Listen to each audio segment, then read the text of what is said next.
ಗರುಡ ಪುರಾಣದಲ್ಲಿ ಮರಣ ಹೊಂದಿದ ವ್ಯಕ್ತಿಯ 3 ವಸ್ತುಗಳ ಬಗ್ಗೆ ವಿವರಿಸಲಾಗಿದೆ.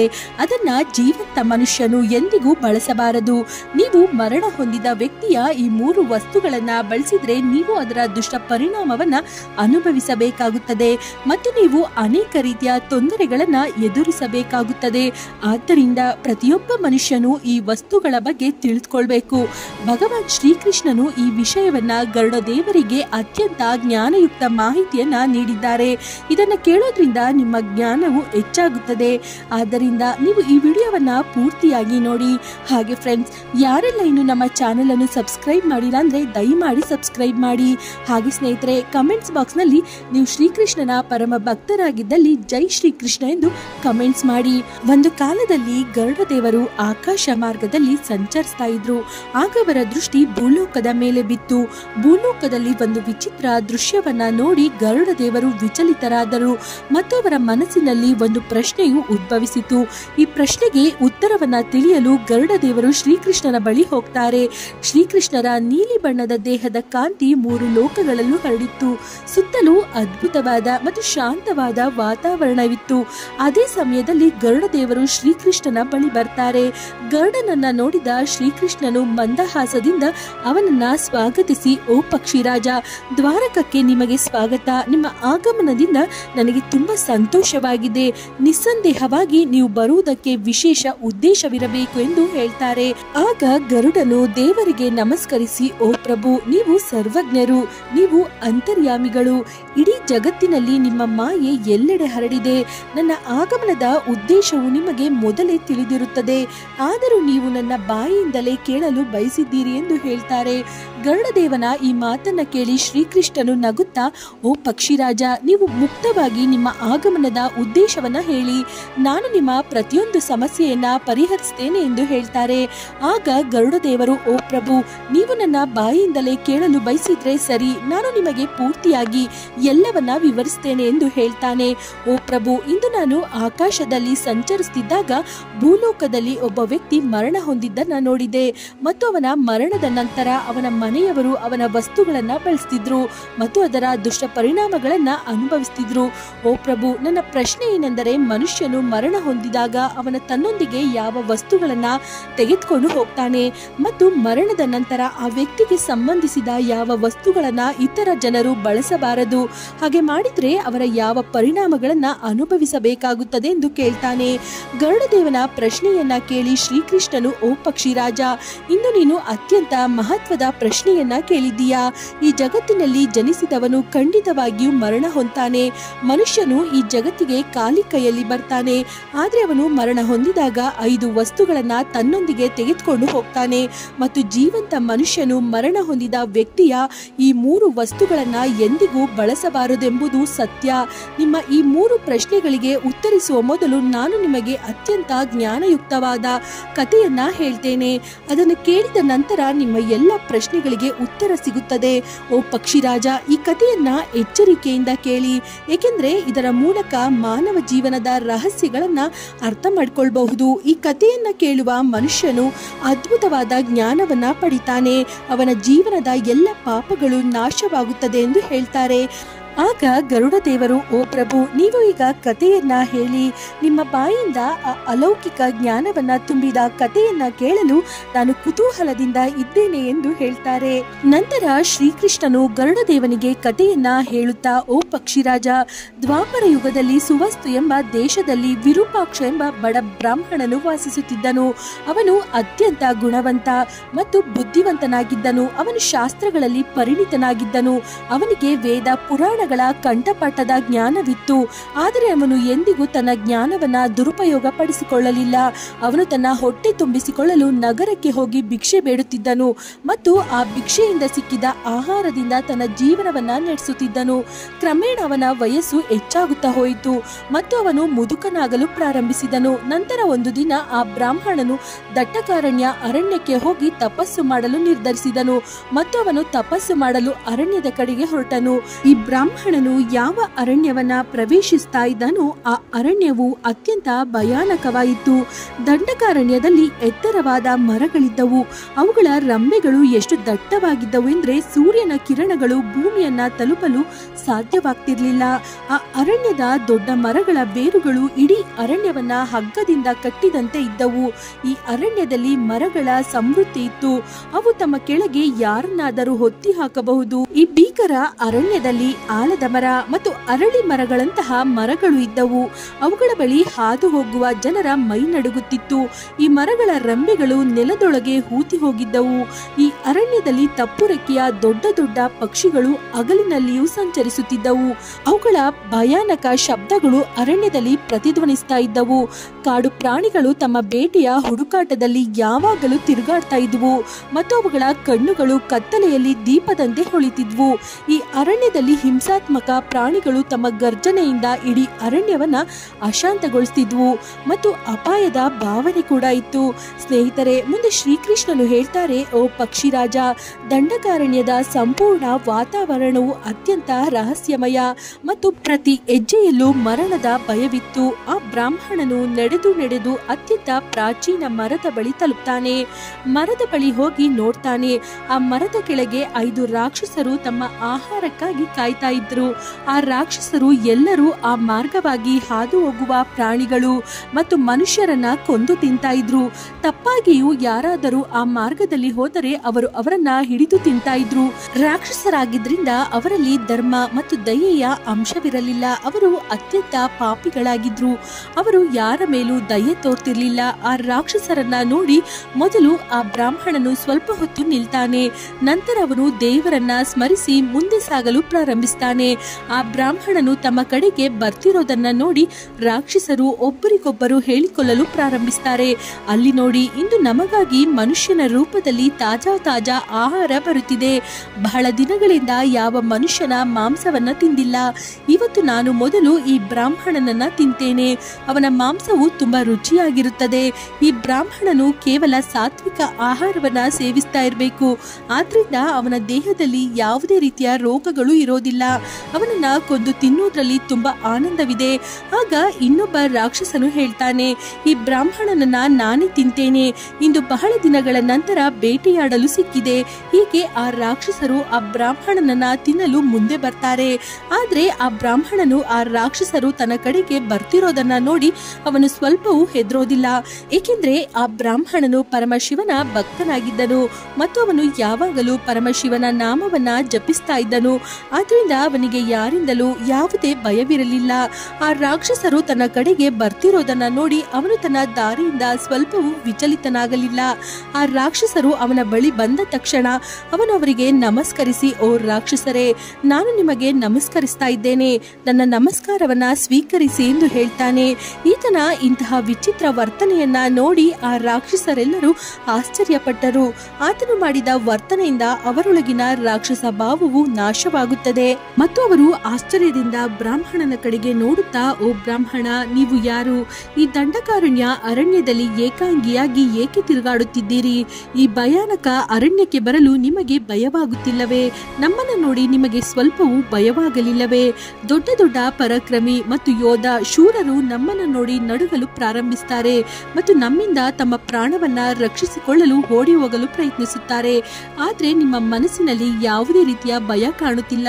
ನೀವು ಇಲ್ಲಿಗೆ ಬಂದ ಕೂಡಲೇ ನಮ್ಮ ಹಸಿವು ಕೂಡ ಮಾಯವಾಗಿದೆ ಮತ್ತು ನಮ್ಮೊಳಗಿನ ರಾಕ್ಷಸ ಭಾವವು ಕೂಡ ತೊಲಗಿದೆ. ನಾವು ನಿಮ್ಮನ್ನ ನಮ್ಮ ಆಹಾರದ ತುತ್ತು ಎಂದು ತಿಳಿದು ಸಂತೋಷ ಪಟ್ಟಿದ್ದೆವು ಮತ್ತು ನಿಮ್ಮನ್ನ ತಿನ್ನಲು ಬಂದಿದ್ದೇವೆ ಎಂದು ಹೇಳ್ತಾರೆ. ಆಗ ಆ ಬ್ರಾಹ್ಮಣನು ಹೇಳ್ತಾನೆ, ಓ ರಾಕ್ಷಸರೇ, ನನಗೆ ನಿಮ್ಮೆಲ್ಲರಿಂದ ಸ್ವಲ್ಪವೂ ಭಯವಾಗುತ್ತಿಲ್ಲ. ಏಕೆಂದರೆ ನನ್ನ ಆರಾಧ್ಯ ದೈವರಾದ ದೇವರು ಯಾವಾಗಲೂ ನನ್ನೊಂದಿಗೆ ಇದ್ದಾರೆ ಎಂದು ನನಗೆ ತಿಳಿದಿದೆ. ಮರಣ ಮತ್ತು ಜನನವು ಅವರ ಮಡಿಲಲ್ಲಿ ಆಗುತ್ತದೆ. ಅವರ ಇಚ್ಛೆ ಇಲ್ಲದೆ ಯಾರ ಪ್ರಾಣವನ್ನ ತೆಗೆಯಲಾರರು. ನನ್ನ ಮರಣವು ನಿಮ್ಮ ರಾಕ್ಷಸರಿಂದಲೇ ಆಗಬೇಕೆಂದಿದ್ದರೆ ಅದನ್ನು ಕೂಡ ನಾನು ಒಪ್ಪಿಕೊಳ್ತೇನೆ.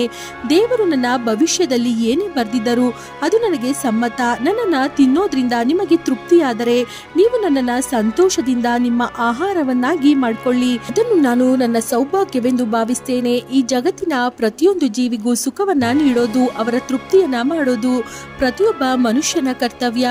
ರಾಕ್ಷಸ ರಾಕ್ಷಸರನ್ನು ಕೂಡ ದೇವರೇ ಸೃಷ್ಟಿಸಿದ್ದಾನೆ. ಆದ್ರಿಂದ ನಾನು ನಿಮ್ಮನ್ನು ಹೇಗೆ ನಿಂದಿಸಲಿ ಎಂದು ಹೇಳ್ತಾನೆ. ಬ್ರಾಹ್ಮಣನ ಇಂತಹ ಮಾತುಗಳನ್ನ ಕೇಳಿ ಆ ರಾಕ್ಷಸರೆಲ್ಲರೂ ಆಶ್ಚರ್ಯಪಟ್ಟರು ಮತ್ತು ಅವರು ಬ್ರಾಹ್ಮಣನಿಗೆ ಹೇಳಲು ಪ್ರಾರಂಭಿಸ್ತಾರೆ. ಓ ಬ್ರಾಹ್ಮಣ, ನಿಮ್ಮ ಮಾತುಗಳು ತುಂಬಾ ಸುಂದರವಾಗಿದೆ. ಅವುಗಳನ್ನ ಕೇಳಿ ನನ್ನ ಹೃದಯ ತೃಪ್ತಿಯಾಯಿತು. ನಾವು ನಿಮ್ಮನ್ನ ತಿನ್ನೋದಿಲ್ಲ. ದಯವಿಟ್ಟು ನೀವು ಯಾರೆಂದು ನಮಗೆ ತಿಳಿಸಿ ಮತ್ತು ಯಾವ ಕಾರಣಕ್ಕಾಗಿ ನೀವು ಈ ಅರಣ್ಯಕ್ಕೆ ಬಂದಿದ್ದೀರಿ. ಆಗ ಆ ಬ್ರಾಹ್ಮಣ ಹೇಳ್ತಾನೆ, ಓ ರಾಕ್ಷಸರೇ, ನನ್ನ ಹೆಸರು ವಿರೂಪಾಕ್ಷ ಮತ್ತು ನಾನು ದೇವರ ಭಕ್ತಿ ಮಾಡಲು ಈ ಅರಣ್ಯದಲ್ಲಿ ಸೂಕ್ತವಾದ ಸ್ಥಳವನ್ನ ಹುಡುಕ್ತಾ ಇದ್ದೇನೆ. ಆದ್ರೆ ನಿಮ್ಮನ್ನು ನೋಡಿದ್ರೆ ನೀವು ಬಹಳ ಕಷ್ಟದಲ್ಲಿದ್ದೀರಿ ಎಂದು ಅನಿಸುತ್ತದೆ. ನೀವು ಯಾವ ಕಾರಣದಿಂದ ರಾಕ್ಷಸರಾಗಬೇಕಾಯಿತು ಎಂದು ನನಗೆ ತಿಳಿಸಿ. ನಾನು ನಿಮಗೆ ಏನಾದರೂ ಸಹಾಯ ಮಾಡಬಹುದಾದ್ರೆ ಖಂಡಿತ ಹೇಳಿ. ನನ್ನ ಸಾಮರ್ಥ್ಯಕ್ಕೆ ಅನುಗುಣವಾಗಿ ನನಗೆ ಸಾಧ್ಯವಿರುವ ಸಹಾಯವನ್ನ ಮಾಡ್ತೇನೆ.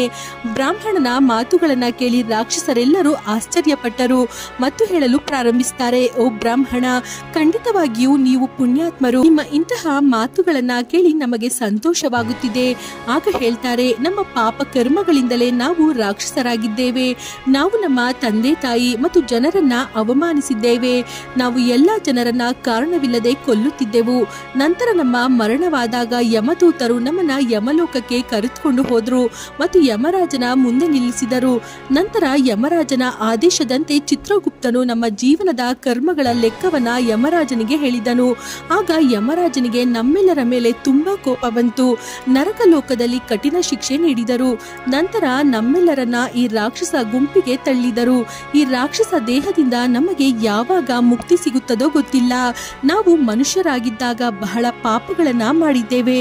ರಾಕ್ಷಸರಾದ ನಂತರ ಲೆಕ್ಕವಿಲ್ಲದಷ್ಟು ಪಾಪಗಳನ್ನ ಮಾಡಿದ್ದೇವೆ. ಎಷ್ಟು ನಿರ್ದೋಷಿ ಮನುಷ್ಯರು ಮತ್ತು ಪ್ರಾಣಿಗಳನ್ನ ಕೊಂದು ತಿಂದಿದ್ದೇವೆ. ಆದ್ದರಿಂದ ನಮಗೆ ಈ ರಾಕ್ಷಸ ಜಾತಿಯಿಂದ ಎಂದಿಗೂ ಮುಕ್ತಿ ಸಿಗೋದಿಲ್ಲ ಎಂದು ಅನಿಸುತ್ತದೆ ಎಂದು ಹೇಳ್ತಾರೆ. ಅವರ ಮಾತುಗಳನ್ನ ಕೇಳಿದ ನಂತರ ಬ್ರಾಹ್ಮಣನು ಬಹಳ ತಾಳ್ಮೆಯಿಂದ ಹೇಳಿದನು, ಓ ರಾಕ್ಷಸರೇ, ನಿಮ್ಮ ಮನಸ್ಸಿನಲ್ಲಿರುವುದನ್ನ ನಾನು ಅರ್ಥ ಮಾಡಿಕೊಳ್ಳುತ್ತೇನೆ. ನಾನು ನಿಮಗೆ ಯಾವ ರೀತಿಯ ಮುಕ್ತಿ ನೀಡಬಹುದು ಎಂದು ದಯವಿಟ್ಟು ಹೇಳಿ. ನಾನು ಬ್ರಾಹ್ಮಣ. ನಾನು ಜನರಿಗೆ ಪಾಪದಿಂದ ಮುಕ್ತಿ ನೀಡಲು ಅನೇಕ ತಪಸ್ಸು, ಯಜ್ಞ ಮತ್ತು ಆಚರಣೆಗಳನ್ನ ಮಾಡಿದ್ದೇನೆ. ನಿಮ್ಮ ಮುಕ್ತಿಗಾಗಿ ಯಾವುದೇ ವ್ರತ, ಉಪವಾಸಗಳಿದ್ದರೆ ಹೇಳಿ, ನಾನು ಅದನ್ನ ಪೂರ್ಣಗೊಳಿಸಲು ಪ್ರಯತ್ನಿಸುತ್ತೇನೆ. ಬ್ರಾಹ್ಮಣನ ಮಾತನ್ನು ಕೇಳಿದ ಆ ರಾಕ್ಷಸರಿಗೆ ಈ ಬ್ರಾಹ್ಮಣನು ಅವರ ಮಗನೇ ಎಂದು ಅರ್ಥವಾಗುತ್ತದೆ. ಆ ರಾಕ್ಷಸರು ಆ ಬ್ರಾಹ್ಮಣನ ತಾತ ಮುತ್ತಾತಂದಿರು. ಅವರು ಪಾಪ ಮಾಡಿದ ಕಾರಣ ರಾಕ್ಷಸರಾಗಿದ್ದಾರೆ. ಸ್ನೇಹಿತರೆ, ಮುಂದಿನ ಕಥೆಯನ್ನ ಹೇಳುತ್ತಾ ಶ್ರೀಕೃಷ್ಣನು ಹೇಳ್ತಾನೆ, ಓ ಪಕ್ಷಿರಾಜ, ಈ ರೀತಿ ರಾಕ್ಷಸರಿಗೆ ಆ ಬ್ರಾಹ್ಮಣನು ಅವರ ವಂಶಸ್ಥನೆಂದು ತಿಳಿಯುತ್ತದೆ. ನಂತರ ಆ ರಾಕ್ಷಸರೆಲ್ಲರೂ ಒಬ್ಬೊಬ್ಬರಾಗಿ ತಮ್ಮ ಪಾಪ ಕರ್ಮಗಳ ಬಗ್ಗೆ ಹೇಳಲು ಪ್ರಾರಂಭಿಸ್ತಾರೆ. ಯತಿ ಎಂಬ ಹೆಸರಿನ ಮೊದಲ ರಾಕ್ಷಸನು ಮುಂದೆ ಬಂದನು. ಅವನು ಭಯಾನಕ ಧ್ವನಿಯಲ್ಲಿ ಹೇಳ್ತಾನೆ, ಓ ಬ್ರಾಹ್ಮಣ ದೇವರೇ, ನನ್ನ ಹೆಸರು ಯತಿ. ನಾನು ಯಾವಾಗಲೂ ಇತರರು ಬಿಟ್ಟಿದ್ದ ಎಂಜಲು ತಿನ್ನುತ್ತಿದ್ದರಿಂದ ನನಗೆ ಈ ಹೆಸರು ಬಂದಿದೆ. ನಾನು ಹಿಂದಿನ ಜನ್ಮದಲ್ಲಿ ದೇವಾದರನಾಗಿದ್ದೆ ಮತ್ತು ನಿಮ್ಮ ಹಿಂದಿನ ಪೂರ್ವಜನಾಗಿದ್ದೆ. ಒಂದು ಕಾಲದಲ್ಲಿ ನಾನು ಬಹಳ ವಿದ್ವಾಂಸ, ಪೂಜ್ಯ ಬ್ರಾಹ್ಮಣನಾಗಿದ್ದೆ. ನಗರದಲ್ಲಿ ಜನರು ನನಗೆ ಗೌರವ ನೀಡ್ತಿದ್ರು. ನಾನು ಜನರ ಮನೆಗಳಿಗೆ ಹೋಗಿ ಯಜ್ಞ ಮತ್ತು ಆಚರಣೆಗಳನ್ನ ಮಾಡಿದ್ದೆ. ಆದ್ರೆ ಕ್ರಮೇಣ ನನ್ನ ಆಸೆ ಹೆಚ್ಚಾಯಿತು. ಜನರು ಬಿಟ್ಟ ಆಹಾರವನ್ನ ತಿನ್ನುವ ಅಭ್ಯಾಸ ನನಗೆ ಬೆಳೆಯಿತು. ಇತರರು ಎಂಜಲು ಆಹಾರದಲ್ಲಿ ನನಗೆ ರುಚಿ ಸಿಗಲು ಪ್ರಾರಂಭಿಸಿತು. ಹಾಗೆ ಮಾಡುವುದು ಅಧರ್ಮ ಎಂದು ನನಗೆ ಚೆನ್ನಾಗಿ ತಿಳಿದಿತ್ತು. ಆದರೂ ನಾನು ಎಂಜಲು ಆಹಾರವನ್ನ ತಿನ್ನಲು ಪ್ರಾರಂಭಿಸಿದೆ. ಒಂದು ದಿನ ನಾನು ಪವಿತ್ರ ಯಜ್ಞ ಮಾಡಿದೆ. ನಂತರ ಉಳಿದ ಆಹಾರವನ್ನ ತಿಂದೆ. ಆ ಆಹಾರವನ್ನ ತಿಂದ ನಂತರ ನನ್ನ ದೇಹದಲ್ಲಿ ವಿಷ ಉತ್ಪತ್ತಿಯಾಯಿತು ಮತ್ತು ಅದೇ ಕ್ಷಣದಲ್ಲಿ ನಾನು ಸತ್ತೆ ಮತ್ತು ರಾಕ್ಷಸನಾಗಿ ಮರುಜನ್ಮ ಪಡೆದೆ ಎಂದು ಹೇಳ್ತಾನೆ. ನಂತರ ನಿರಾಗ ಎಂಬ ಹೆಸರಿನ ಎರಡನೇ ರಾಕ್ಷಸನು ಮುಂದೆ ಬಂದು ಹೇಳ್ತಾನೆ, ಓ ಬ್ರಾಹ್ಮಣ ದೇವರೇ, ನನ್ನ ಹೆಸರು ನಿರಾಗ. ನಾನು ಯಾವಾಗಲೂ ಬಟ್ಟೆಗಳಿಲ್ಲದೆ ಸ್ನಾನ ಮಾಡ್ತಾ ಇದ್ರಿಂದ ನನಗೆ ಈ ಹೆಸರು ಬಂದಿದೆ. ಹಿಂದಿನ ಜನ್ಮದಲ್ಲಿ ನನ್ನ ಹೆಸರು ಚಿತ್ರಸೇನನಾಗಿತ್ತು ಮತ್ತು ನಾನು ನಿಮ್ಮ 6ನೇ ತಲೆಮಾರಿನ ಪೂರ್ವಜನಾಗಿದ್ದೆ. ನಾನು ಬ್ರಾಹ್ಮಣನ ಕುಲದಲ್ಲಿ ಜನಿಸಿದ್ದೆ ಮತ್ತು ನನ್ನ ಬಳಿ ಯಜ್ಞ ಮತ್ತು ತಪಸ್ಸಿನ ಶಕ್ತಿ ಇತ್ತು. ನಾನು ನಗರದಲ್ಲಿ ಅತ್ಯಂತ ಸುಂದರವಾಗಿದ್ದೆ. ಸ್ನಾನ ಮಾಡುವಾಗ ನನಗೆ ಬಟ್ಟೆಗಳು ಬಟ್ಟೆಗಳಿಲ್ಲದೆ ಇರುವುದು ಆನಂದ ನೀಡ್ತಿತ್ತು ಮತ್ತು ನಾನು ಧರ್ಮ ಮತ್ತು ಸಮಾಜದ ನಿಯಮಗಳನ್ನ ಅವಮಾನಿಸಿದೆ. ಅದನ್ನು ನಾನು ಅಸಹಜವೆಂದು ಭಾವಿಸಿದ್ದೆ, ಆದರೆ ಅದು ಅಧರ್ಮವಾಗಿತ್ತು. ಒಂದು ದಿನ ನಾನು ನದಿಯಲ್ಲಿ ಬಟ್ಟೆಗಳಿಲ್ಲದೆ ಸ್ನಾನ ಮಾಡ್ತಿದ್ದಾಗ ಜಲದೇವತೆ ನನಗೆ ಶಾಪ ನೀಡಿದರು. ಹೀಗೆ ನನ್ನ ಮುಂದಿನ ಜನ್ಮದಲ್ಲಿ ನಾನು ರಾಕ್ಷಸನಾಗಿ ಹುಟ್ಟುತ್ತೇನೆ ಎಂದು. ನನ್ನ ಮರಣವು ಅದೇ ನದಿಯಲ್ಲಿ ಮುಳುಗಡೆಯಿಂದ ಆಯಿತು. ಅದೇ ಶಾಪದಿಂದ ನನಗೆ ರಾಕ್ಷಸ ಜನ್ಮ ಸಿಕ್ಕಿತು ಮತ್ತು ನನ್ನ ದೇಹವು ಯಾವಾಗಲೂ ಬಟ್ಟೆಗಳಿಲ್ಲದೆ ಇರುತ್ತದೆ ಎಂದು ಹೇಳ್ತಾನೆ. ನಂತರ ನಿರಾಕ ಎಂಬ ಹೆಸರಿನ ಮೂರನೇ ರಾಕ್ಷಸನು ಅವನ ದೇಹದ ಮೇಲೆ ಸತ್ತ ಜನರ ಹರಿದ ಬಟ್ಟೆಗಳನ್ನ ಸುತ್ತಿಕೊಂಡಿದ್ದನು. ಅವನ ಧ್ವನಿಯಲ್ಲಿ ಬಹಳ ನೋವಿತ್ತು. ಅವನು ಹೇಳಿದನು, ಓ ಬ್ರಾಹ್ಮಣ ದೇವರೇ, ನಾನು ಮರಣ ಹೊಂದಿದ ವ್ಯಕ್ತಿಯ ಬಟ್ಟೆಗಳನ್ನ ಕದಿಯುತ್ತಿದ್ದೆ.